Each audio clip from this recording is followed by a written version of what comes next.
Muy buenos días y siguiendo con el hilo de las noticias internacionales y analizándolo ahora, pero pues desde un medio diferente, Al Jazeera. Retomando el tema anterior, el presidente de Estados Unidos, Joe Biden, dice que su administración está lista para regresar a un acuerdo nuclear internacional con Irán que se abandonó gracias a Donald Trump. Los puntos conflictivos sobre las condiciones bajo las cuales Estados Unidos regresaría a este acuerdo obstaculizan esta relación pues, que de por sí ya se encuentra un poco precaria entre estas dos naciones. Claudia nos va a explicar un poquito más del tema. Claudia, buenos días. Hola, muy buenos días, gracias por esta oportunidad. Bueno, comenzaremos analizando esta noticia con base a la teoría de los estudios culturales, ya que se enfoca en los patrones de la sociedad sobre el interés y por medio de las reacciones que se generan son convertidas en patrones para comportamientos y así exponerlos en los medios de comunicación. Dentro de la noticia podemos relacionarlo con el bajo nivel de interés que se le han dado a este tipo de noticias, ya que es importante conocer cómo se manejan las decisiones de los presidentes con respecto a la mejora y reestructuración de su relación diplomática. Esto influye mucho para la sociedad de ambos países y cómo se desarrollan sus acciones. Sobre el problema en este caso, es importante observar el manejo de Joe Biden ante la tensión que existe entre Irak y Estados Unidos sobre el acuerdo nuclear internacional. De esta forma, ambas sociedades desarrollarán interés sobre los temas relacionados, aplicando el concepto del centro Griffithman, mencionando a la cultura como el que se genera las ideas de la sociedad. En conjunto con la noticia se puede tener un interés sobre los problemas o desacuerdos entre los países que se vinculan y así la sociedad se mantendrá informada y no será vulnerable ante temas políticos, ya que en este caso es fundamental conocer los puntos conflictivos sobre las condiciones de Estados Unidos y su regreso al acuerdo y cómo se verá afectada la relación entre Washington y Teherán. Otro concepto sería hacia el estudio de la recepción, donde la audiencia genera y absorbe la información de los medios y la audiencia responde al contenido, y esto es vital para que la sociedad tome en cuenta los sucesos que se relacionan en sus países y el impacto que tiene cada acción de su presidente ante el sector político. Y dentro de la noticia se debe observar la posición de Joe Biden con respecto a que Estados Unidos se reincorpora al plan de acción integral conjunto y cómo ha molestado a los líderes de Teherán para que Estados Unidos detenga las sanciones hacia ellos. Eso sería todo de mi parte. Muchas gracias. Claudia, muchísimas gracias. Es muy interesante este tema, ya que como internacionalistas hay que ser muy críticos, ¿no? Y más en este escenario tan ruidoso que se ha estado viendo este último tiempo en el escenario internacional, ¿no? Ahora bien, regresando más a lo nacional y esperando que mis compañeras también me puedan apoyar un poquito con el tema del análisis, vamos a regresar al caso Cienfuegos, ¿no? Que fue un estallido, fue algo muy, muy importante y delicado, más que nada ya creo que ya en la historia de México. Este general, ¿no? Este caso Cienfuegos, mexicano acusado de 4 cargos de narcotráfico en Estados Unidos por la DEA. ¿Cómo ha reaccionado la sociedad respecto a esto y qué medidas han tomado los gobiernos y las instituciones para dar solución? ¿Cómo lo han llevado? Nos enlazamos con nuestro experto Ángel. Buenos días. ¿Qué tienes para contarnos hoy? Buenos días, compañeros, ¿cómo están? Aquí informándoles acerca del caso Cienfuegos. Y es que el caso en torno al general en retiro Salvador Cienfuegos acaba de dar un giro repentino, pues la Fiscalía General de la República, a cargo de Alejandro Gertz Manero, resolvió no ejercer acción penal contra el extitular de la Secretaría de la Defensa Nacional. Esta noticia fue dada a conocer por la Fiscalía el 14 de enero, con lo cual se determinó que el exsecretario federal Enrique Peña Nieto nunca tuvo encuentro alguno con los integrantes del cártel H2 y no sostuvo comunicación con ellos. Tampoco realizó acciones para proteger o ayudar a miembros de este grupo delictivo. Después de haber pasado desapercibido en el gobierno de Andrés Manuel López Obrador, el general fue detenido en Estados Unidos a petición de la Administración de Control de Drogas por su presunta responsabilidad en actos de narcotráfico. Sin embargo, en aquel 15 de octubre las cosas no habían quedado muy claras para el Estado mexicano. El 25 de ese mismo mes, los especialistas en materia de seguridad aseguraron que la detención de Cienfuegos fue injustificada y sin presentar pruebas. Conforme fue avanzando el proceso contra el general en retiro, se comenzó a difundir la opinión pública los pormenores del caso, donde se aseguró que Cienfuegos estaba coludido con integrantes del cártel H2, el cual fue lo que quedó del cártel de los Beltrán Leiva. De acuerdo con lo difundido por la DEA, dichas reuniones ocurrieron entre 2015 y 2017, y durante ellas se planeó el trasiego de fentanilo de México a Estados Unidos y la presencia de quien supuestamente era denominado el Padrino, que era como una figura intermediaria entre las Fuerzas Armadas de México para ayudar. Sin embargo, para mediados de ese mes, se informó que la Fiscalía de Estados Unidos desestimó los cargos contra Salvador Cienfuegos, por lo cual se turnaría a la FGR para que lleve el caso y con ello la custodia del general. Para el 18 de noviembre se confirmó que Salvador Cienfuegos ya estaba en territorio mexicano y pasó a estar bajo la vigilancia de la FGR. Cabe destacar que una vez que llegó a México, el general en retiro quedó en libertad. Para diciembre del 2020 se dio a conocer que la Secretaría de la Defensa Nacional clasificó como confidencial por tiempo indefinido el expediente del general en retiro, pues argumentó que el conjunto de documentos incluye datos personales.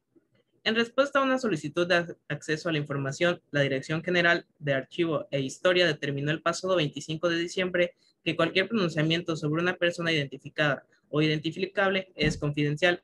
A su vez, apeló el artículo 113 de la Ley Federal de Transparencia y Acceso a la Información Pública, en el cual se menciona a la reserva sobre datos personales, así como información sensible que pueda afectar al ciudadano en caso de difundirse.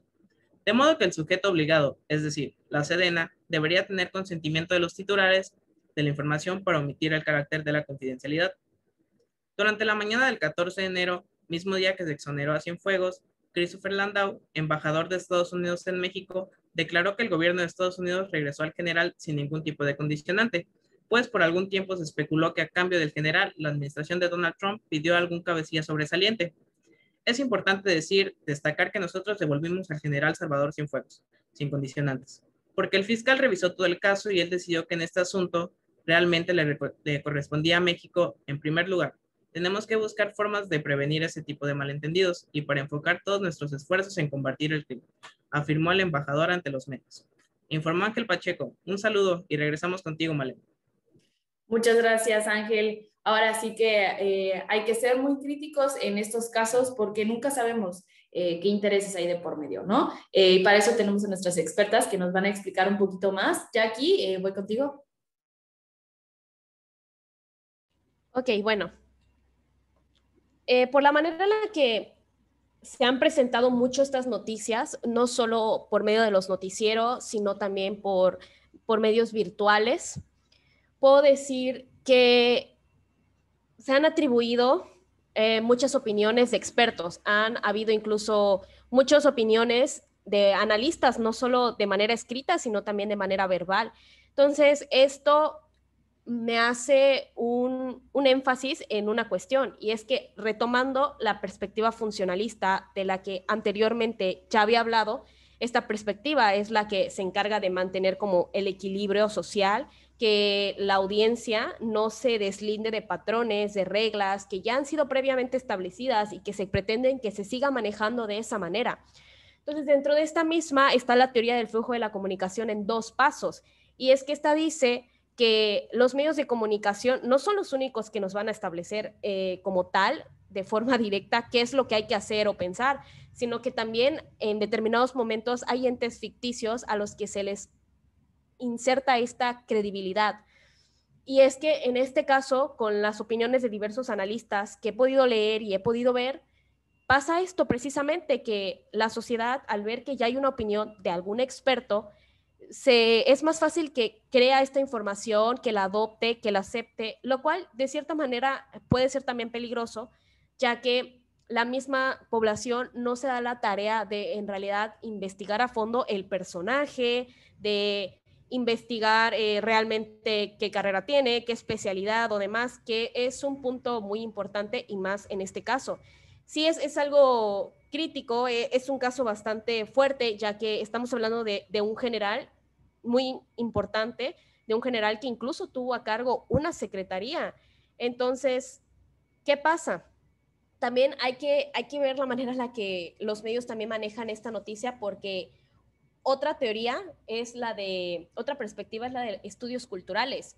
la cual nos dice que, bueno, los medios de comunicación siempre nos van a presentar una gran carga ideológica que hacen que los individuos piensen de una manera u otra. Y una de ellas es la cultura del pobre, es una teoría, que nos dice básicamente que, bueno, realmente necesitamos que la población empiece a pensar, empiece a tener respuestas complejas, maduras, que no solamente se deje llevar por lo que ve. ¿Y qué pasa con esta clase de noticias? Bueno, también sabemos que en México hay demasiados estereotipos respecto a cómo es el sistema de justicia o cómo es el gobierno. Todos tienen la idea de que México es siempre corrupción, es siempre narcotráfico, que hasta los funcionarios más importantes ocupan su poder pues para hacer actos que no son lícitos.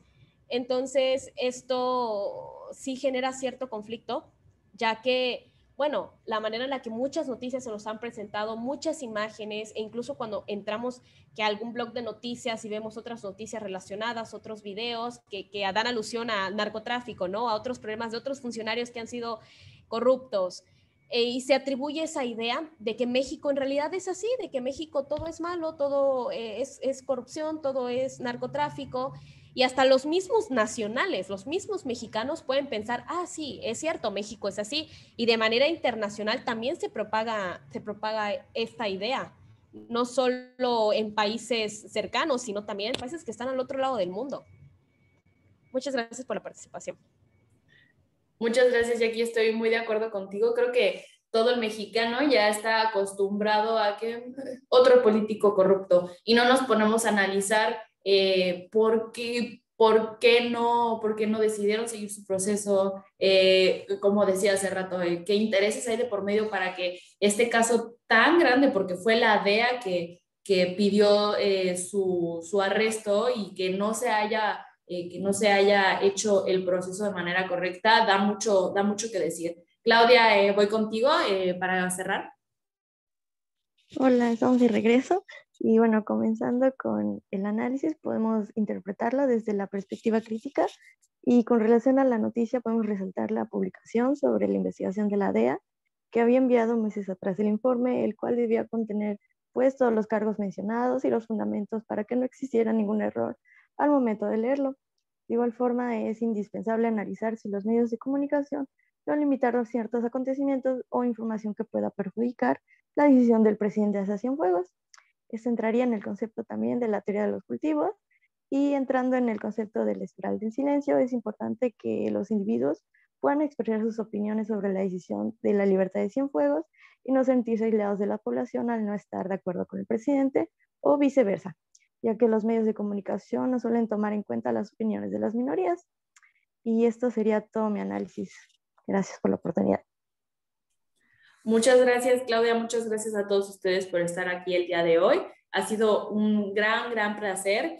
Solo como último quiero agregar que al ser nosotros estudiantes de internacionalistas, es muy importante ser muy críticos a la hora de analizar la información. Es muy importante no dejarnos llevar solamente por una idea y leer analizar bien lo que estamos leyendo. Eso es todo por hoy. Muchísimas gracias por estar aquí con nosotros. Si tienen algún comentario, pónganlo en nuestras redes sociales. Nos vemos hasta la próxima.